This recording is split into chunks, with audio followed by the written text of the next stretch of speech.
ये गुण संपन्न होना संभव है। ये भगवत कृपा बहुत जन्म जन्म साधन करके तपस्या करके जब वो फलीभूत होना शुरू हो जाता है तभी जा करके उसको ब्रज में जन्म मिलता है, और वो भी अच्छा कुल में, अच्छा वंश में, भक्त के घर में। ऐसे गीता में ऐसे कहे हैं, क्षमे पुण्य मत्तुलकं विशन्ति एवं तयि धर्म मनु प्रपन्ना गतंग कथाम कमलवन्ते। क्षमे पुण्य मत्तुलकं विशन्ति शुचिनां श्रीमतां गेहे जुगपृष्ठो विजायते। शुचिनां माने पवित्र कुल में, श्रीमतां गेहे, श्रीमतां माने पैसा वाला घर अच्छा है, दरिद्र नहीं है, एकदम दरिद्री नहीं है, ऐसे श्रीमतांगे जगपृष्ठ विजायते। फिर जगपृष्ठ जो है वो जन्म लेते हैं, ऐसे ब्रज में जो जन्म लेते हैं उच्च कुल में, फिर आध्यात्मिक चेतना संपन्न। ब्रज में तो बहुत सारे हैं, कितना कुछ कर्म करते हैं, लेकिन आध्यात्मिक चेतना संपन्न। तो ऐसे जो मानसिकता लेकर के जन्म लेते हैं, स्वाभाविक मानसिकता, स्वाभाविक भगवती प्रेरणा, स्वाभाविक भक्ति में अनुप्रवेश, ये तो साधारण के द्वारा संभव नहीं है, साधन सापेक्ष नहीं है, ये तो कृपा सापेक्ष है। तो हमारे श्याम सुंदर भैया आए हैं, तो इनके श्रीमुख से थोड़ा सा भक्ति विषय में थोड़ा सा आलोकपात करने के लिए हम अनुरोध करते हैं, थोड़ा सा दिग्दर्शन दीजिए थोड़ा सा।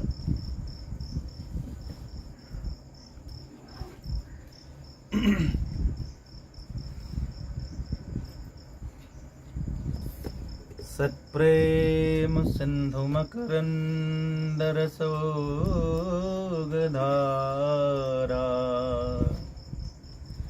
सारानदस्रमभितस्रवदाश्रितेषु श्रीराधिके तव कदा चरणारविन्दम्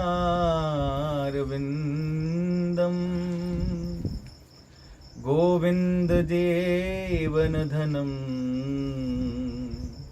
शिरसामि। मोहनमूर्तिं विचित्रकेले महोत्सवोल्लसितम् श्रीराधाचरणविलोडितरुचिरशिखण्डं हरिं वन्दे। श्री राधा रानी सरकार की जय, वृंदावन बिहारी लाल की जय, पूज्य श्री बाबा महाराज की जय, श्री बरसाने धाम की जय, निताई गौर हरि बोल।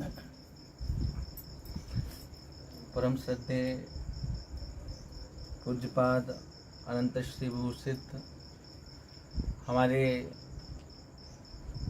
इस ब्रज मंडल की बड़ी अद्वितीय विभूति,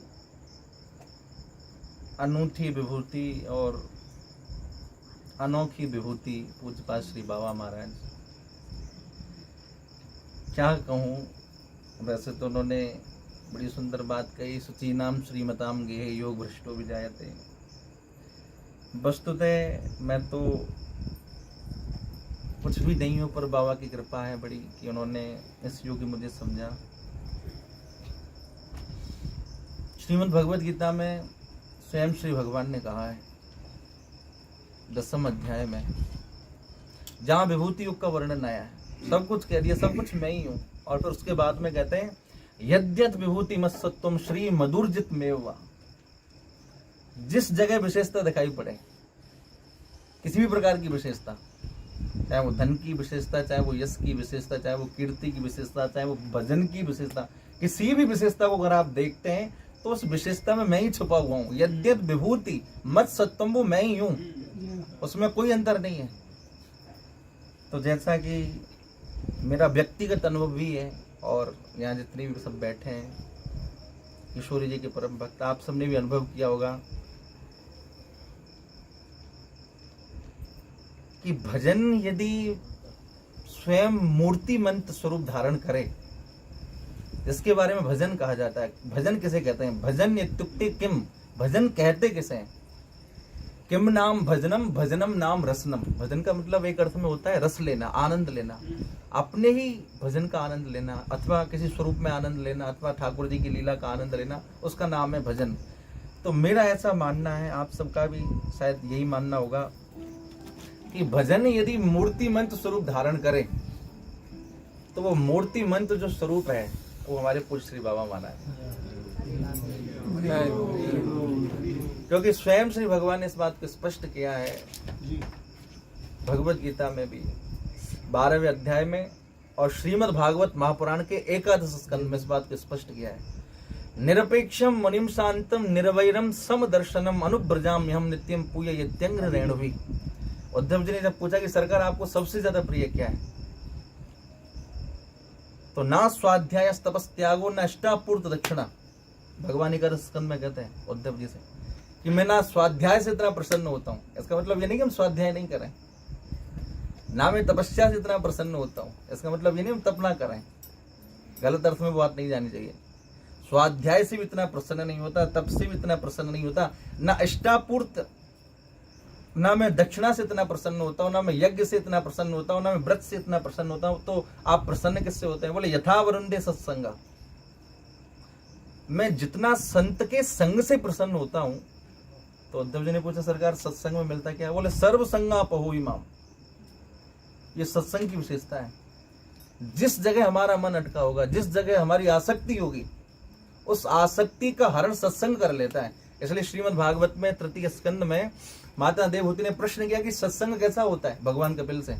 तो उस जगह भगवान कपिल ने बड़ी सुंदर बात कही है, प्रसंगम अजरम पासम आत्मना कवयो विदुः स एव साधुसु कृतो मोक्ष द्वार मपाव्रतम। बोले कि यद्यपि माना कि मेरी आसक्ति बंधन का कारण है, संसार में किसी जगह आसक्ति हो जाना वो बंधन का कारण है, पर वही आसक्ति मुझसे हो जाए तो फिर मुक्ति का कारण है। तो बोले मुझसे कैसे आसक्ति होगी? तो फिर भगवान कपिल ने बताया, बोले इसका सीधा सा उदाहरण है संत। तो बोले संत कैसे? तो बड़ा सुंदर श्लोक है ये भागवत जी का, और मुझे तो लगता है कि ये श्लोक सबको याद भी करना चाहिए, जिसमें संत के स्वरूप का वर्णन किया है कि संत कैसे होते हैं। मेरे प्रिय लाडले मोते अधिक संत कर देगा, मुझसे भी अधिक कोई है तो मेरे प्रिय लाडले संत हैं। तो संत कैसे हैं? तो कहते हैं तितिक्षवः कारुणिका स्वरदः सर्वदेहिनाम अजात शत्रवः शांता साधवः साधुभूषणः। संत का जो पहला लक्षण है माता देवहूति, भगवान कपिल कह रहे हैं सांख्य शास्त्र के उपदेश में, इसे कपिल गीता भी कहते भागवत में। बोले सबसे पहला लक्षण है मैया कि मेरा जो प्रिय लाडला संत है उसके अंदर तितिक्षा, बड़ी सहनशीलता होती है। सठ विकार जित अनघ अकामा अचल अकिंचन सुच सुख धामा। 6 प्रकार के विकारों से जो रहता है। इसी बात को श्रीमद् भगवत गीता में भगवान 12वें अध्याय में कह रहे हैं, अनपेक्ष स्थिर दक्ष उदासीनो गतव्यथा। जो अपेक्षा रहित हो गया, अथवा अपेक्षा की भी जिसने उपेक्षा कर दी है, जिसके मन में किसी प्रकार की कोई आकांक्षा नहीं है। और यहाँ तक कहते हैं विद्वान तो ना लाज 3 लोक की, ना वेद को कहो करे, ना देव दक्ष ते डरे, ना भूत प्रेत ते डरे, करे ना और इच्छना सुभक्त प्रेम लक्षणा। जिसमें किसी प्रकार की कोई इच्छा ही नहीं है। तो फिर वहां बंधन और मुक्ति किस बात की है? तो बंधन मुक्ति के बारे में इस बात को कहा कि वहां बंधन यदि है तो इसके बारे में संत कहते हैं, अब तो बंधन मोक्ष की इच्छा, अब तो बंधन मोक्ष की इच्छा, कभी न व्याकुल करती है। जब भक्त उस पराकाष्ठा पे पहुंच जाता है तो बंधन और मुक्ति की इच्छा नहीं रहती। अब तो बंधन मोक्ष की इच्छा, कभी न व्याकुल करती है। अब मेरा बंधन क्या है? बोले मुखड़ा ही नित नव बंधन है, और मुक्ति चरण से झरती है। बोले श्री ठाकुर जी का जो मुखमंडल है वही मेरा बंधन है, बार बार मेरा मन वही जाकर के अटकता है और मुक्ति चरण से झरती है। ऐसे महापुरुष के बारे में कहा गया कि उसके तो चरणार बिंद से मुक्ति झर रही है, इसलिए बिलुठत चरणाग्रे, उस महापुरुष के तो चरणार बिंद से मुक्ति झर रही है, जिसके बारे में भागवत जी में स्पष्ट आया है, सालोक सार्ष्टि सामीप्य सारूपीकत्वमप्यत दीयमानम न ग्रहणन्ति विना मत्सेवनम जना। मेरे बहुत प्रयास करने पर भी मैं अपने भक्त को सब कुछ दे देना चाहता हूँ, अपने इस प्रिय लाडले संत को सब कुछ दे देना चाहता हूँ, पर दीयमानम, मेरे देने पर भी न ग्रहणन्ति, वो ग्रहण नहीं करता। तो पर ग्रहण क्या करता है? बोले मेरी सेवा, मेरी सेवा में उससे जो सुख प्राप्त होता है वो उसे कहीं भी प्राप्त नहीं होता। इसलिए भगवान कपिल कहते हैं संत का पहला लक्षण है तितिक्षव, संत बड़े सहनशील होते हैं, कारुणिका, सब पर कृपा करने वाले होते हैं, सुहृद सर्वदयिनाम, सबको अपना हृदय मानते हैं, अजात शत्रवः शांता, जिनका संसार में कोई वैर ही नहीं है। हम पूज्य बाबा महाराज का दर्शन करते हैं तो देखो, हम तो कभी कभी अपने घर में भी चर्चा करते हैं, अहिंसा जैसे सिद्ध हो जाती है ना, उससे प्राणी मात्र अपना वैरभाव त्याग देते हैं। आप योग के बारे में थोड़ा बहुत चिंतन करेंगे तो उस जगह आया है, यम नियम आसन प्राणायाम की जब बात आई है, अहिंसा जैसे सिद्ध होती है उसके बारे में कहा गया अहिंसा तत्सन्निधो वैर त्याग। जैसे अहिंसा सिद्ध हो जाए उसके पास में प्राणी मात्र सब वैर भाव त्याग देते हैं। सिंह भी यदि आ जाए तो वो खा नहीं सकता उसे, एक ओर से सिंह आ रहा है, एक ओर से हिरन आ रहा है, और दोनों के बीच में व्यक्ति बैठा है, किसी कोई बैर ही नहीं रहेगा जैसे अहिंसा सिद्ध हो जाए।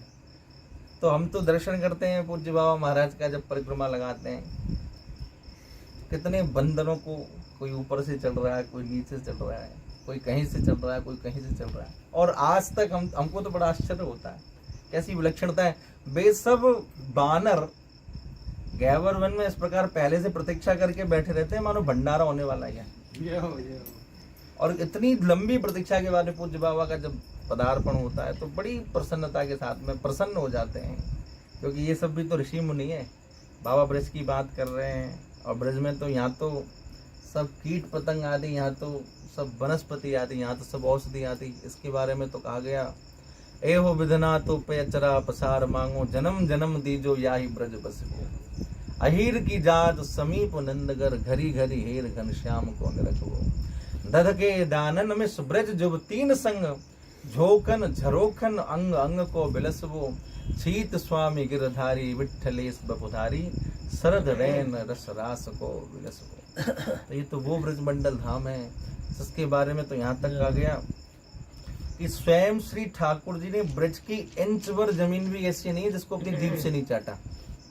इसलिए ब्रज भूमि का एक नाम है चाटन भूमि। क्या है इसका एक नाम?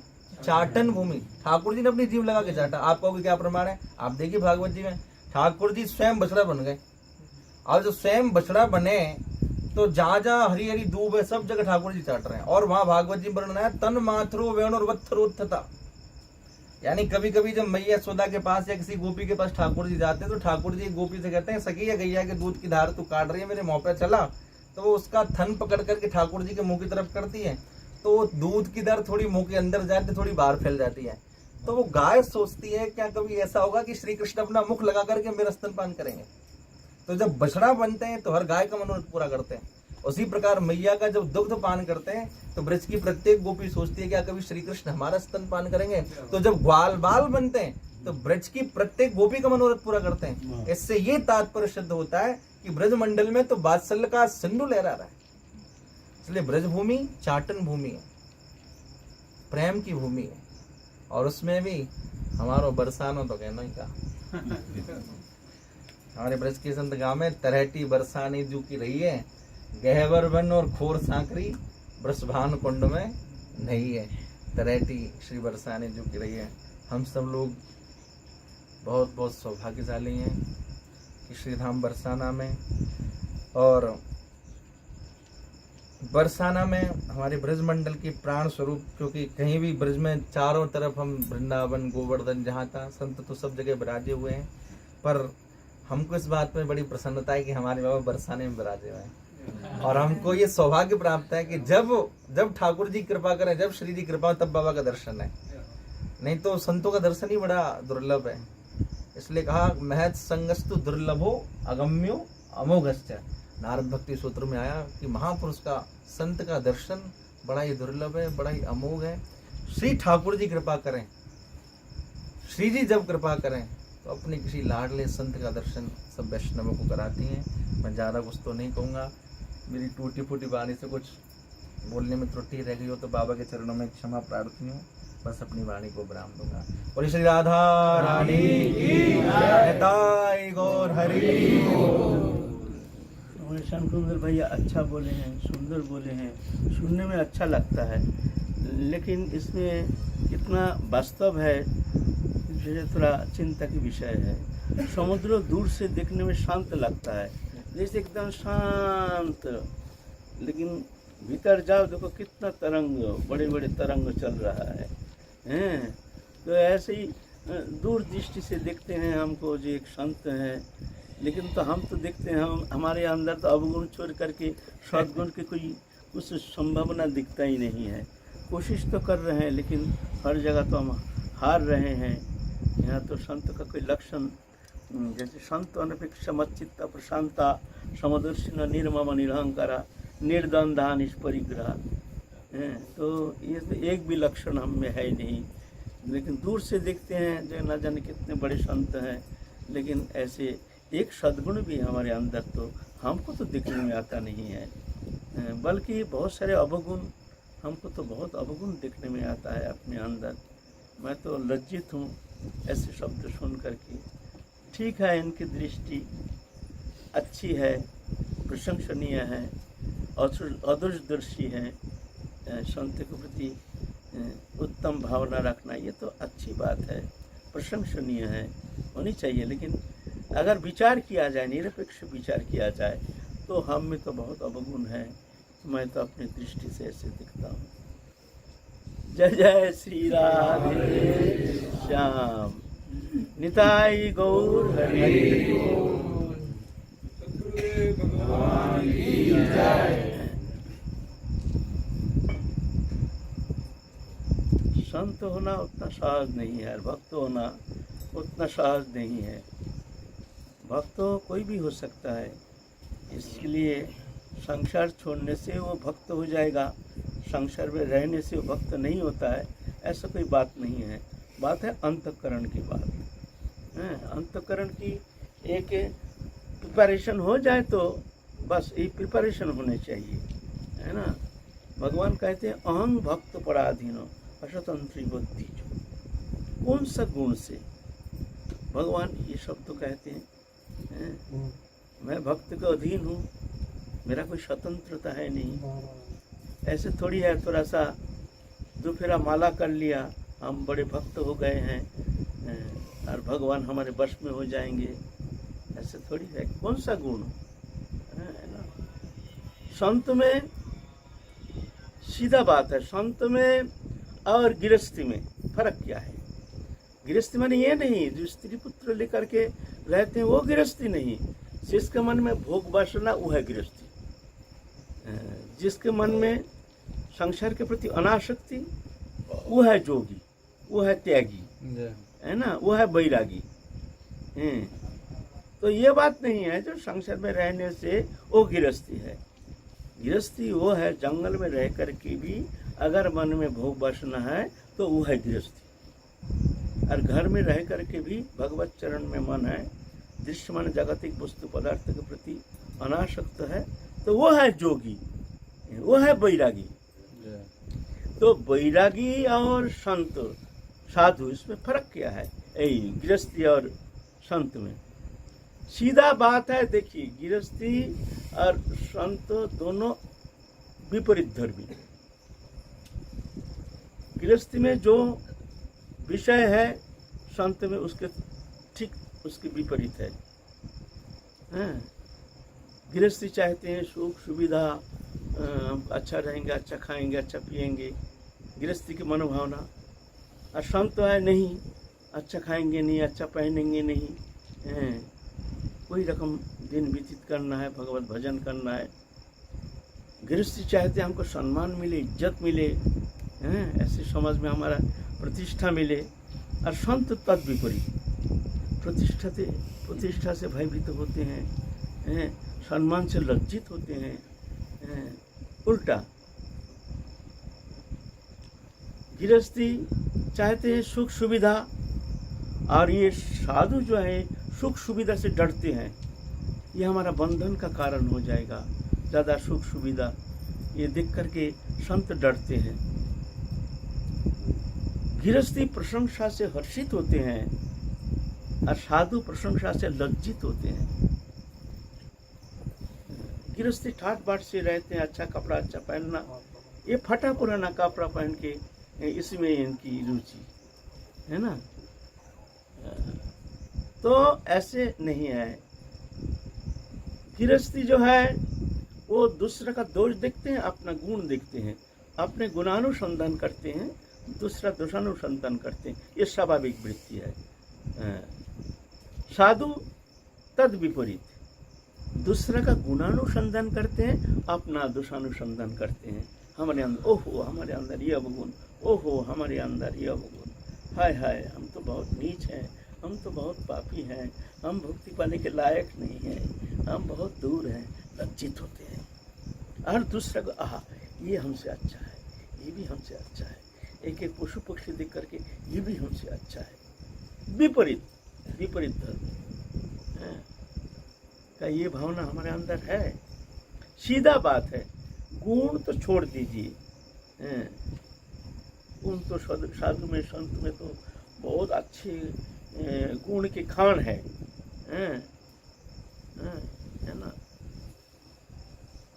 वो गुण नहीं, वो तो सिर्फ देखते हैं जो हर स्थिति में अपना दोषानुसंधान, हमारे अंदर ये कमी है, ये कमी है, ये कमी है, ये कमी है। लज्जित होते हैं, तत्सहित एक लज्जा, सबके सामने जाने में भी लज्जित होते हैं, है ना। कोई प्रशंसा करते हैं तो लज्जित होते हैं, है ना। और दूसरे को बहुत प्रशंसा करते हैं। अमानी न मान दिन कीर्तनीय सदा हरि, अमानी स्वयं सम्मान पाने का इच्छा नहीं रखते हैं, और मान देना दूसरे को बहुत प्रभुत्व सम्मान प्रदर्शन करते हैं। यह है संत, यह है साधु, है ना। तो इस दृष्टिकोण से अगर विचार किया जाए तो हम में तो बहुत सारी कमी देखने में आता है। तो मैं क्या करूं। जय जय श्री राधे। ठीक है, आज फिर काल हम लोग फिर आस्वादन करेंगे। परिकथा जितना प्रभु की कृपा से स्फुरित होंगे उतना ही आस्वादन करेंगे।